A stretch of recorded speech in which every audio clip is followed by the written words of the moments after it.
If you're anything like me, you always want to be growing more food, maximising your yields and making the best use of the space that you've got in your vegetable garden. Well, today I'm going to be doing exactly that because I'm going to be setting up a Three Sisters planting in raised beds so that I can make them super productive.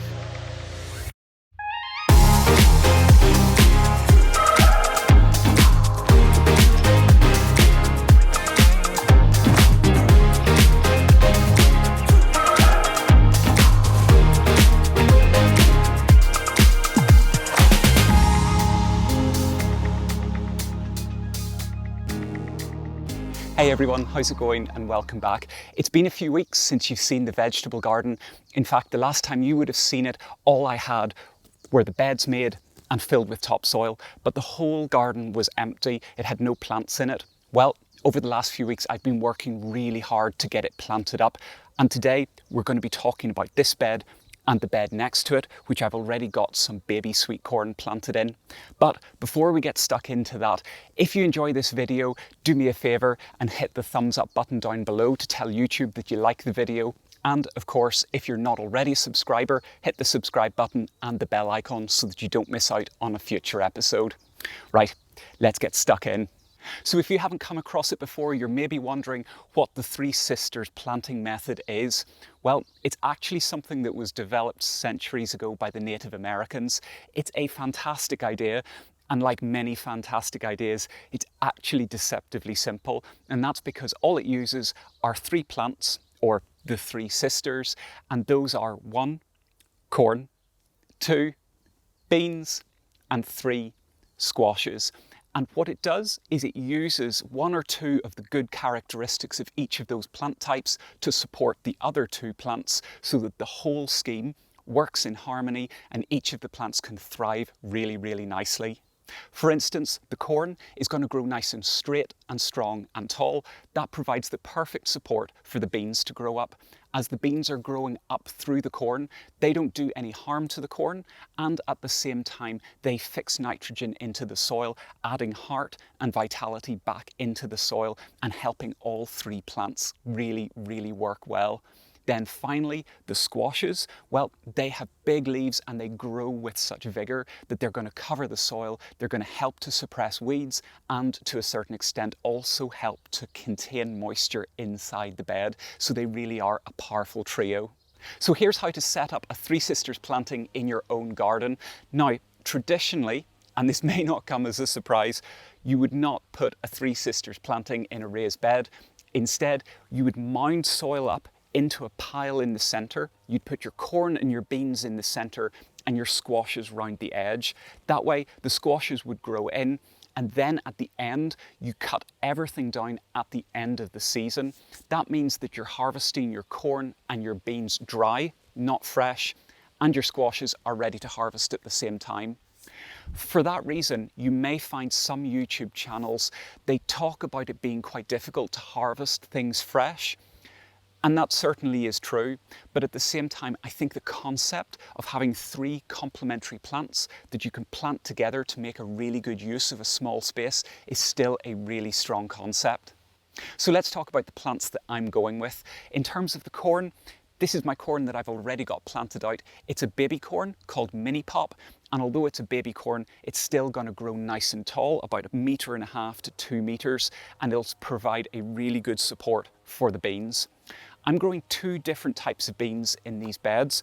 In this bed, I'm growing a Borlotti bean. This is called Borlotto Lingua di Fuoco, or fire tongue bean. Really lovely markings, and I'm excited to give it a go. In the other bed, however, I'm going to be growing something different. If you watched my recent seed sowing video, I talked about these seeds, and it's this. It's a dwarf French bean, which is a yin-yang bean. Now, these don't need the same kind of support because they don't grow as high, but they're still a bean and they're still going to interact well with the squashes and the corn. So I'm going to be going with those in the other bed. And you'll notice that rather than planting these as plants, I'm sowing them as seeds, and that's because it's going to give the corn that extra little bit of a head start to get some more growth on and a little bit more strength in each stem before the bean plants start to grow up it. And then finally, I'm going to be putting in my squashes, and this year I'm going with these. These are my homegrown butternut squashes that I grew from seed. I gotta confess, I'm not sure how many I need in a bed because I know they grow very big. So I've sown and grown 6 plants and I'm going to be putting 3 in each. Worst case, if it just ends up too crowded, I'll lift one of them out, but I think it'll work okay. So let's start by getting each of those bean seeds sown into the beds. Right, let's make a start by getting the butternut squash out of the way and getting the beans sown. Now, like I said, I'm going with a borlotti bean and I'm going to be sowing 2 beans at the base of each of the corn plants. The reason I'm going for 2 is it buys me a little bit of extra insurance for a couple of reasons. For starters, if I have any germination failures, with any luck, I'll still get at least 1 plant germinating at the base of each of the corn plants. The other advantage is that it's going to let me get an idea of how vigorous they are. If they end up being too vigorous and I think they're going to overwhelm the corn, I can always remove one of the plants. Or if I find that they're not that strong, I can keep both of them. But what it's doing is it's giving me options where I can make the decision later on. So all I need to do is plant 2 beans at either side of each of the corn plants with a little dibber.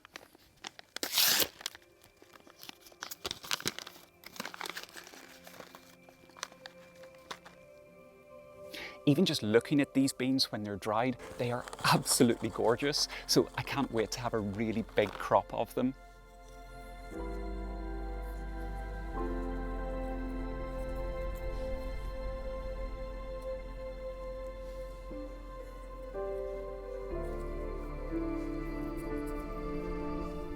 So that's 2 beans in, just got to keep going with the rest of the bed now.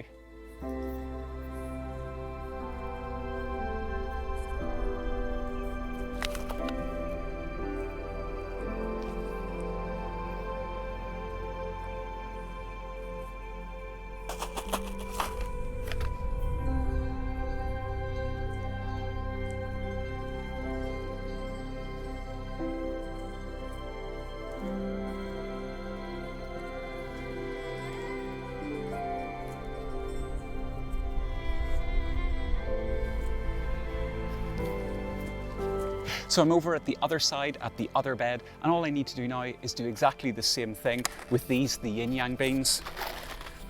And I will never tire of how awesome these look. They are just absolutely incredible.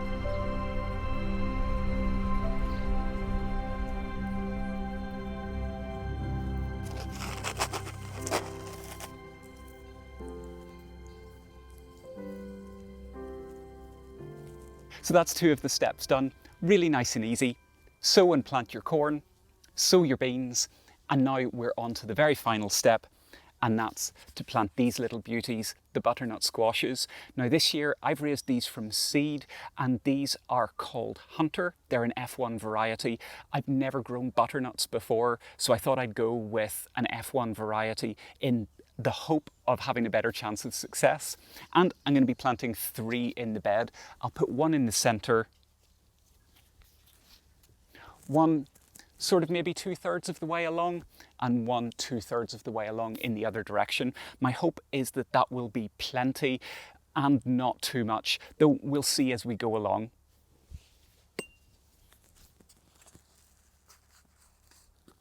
It's nice to see they've got a really decent root ball already, but not too pot bound, so I think really now is the perfect time to be getting them planted.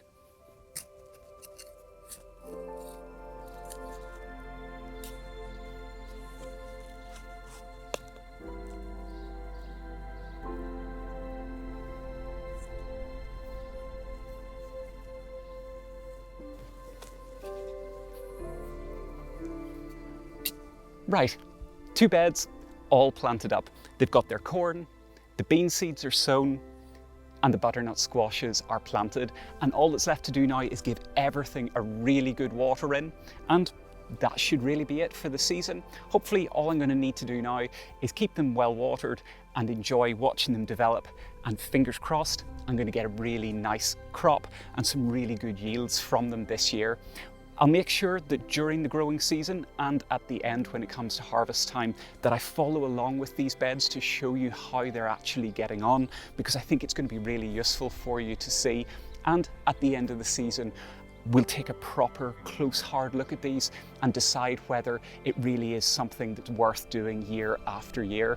I'd be particularly interested in your comments, so leave them down below, because I'd love to know, is the Three Sisters planting something that you've done before, has been successful or not, or is it something that you're going to try this year? Well, thanks very much for watching. As ever, if you enjoyed the video, hit the like button, that's the little thumbs up down below. If you're not already a subscriber, please consider subscribing by hitting the subscribe button and the bell icon, because that way you're not going to miss a future episode. And until next time, see you later.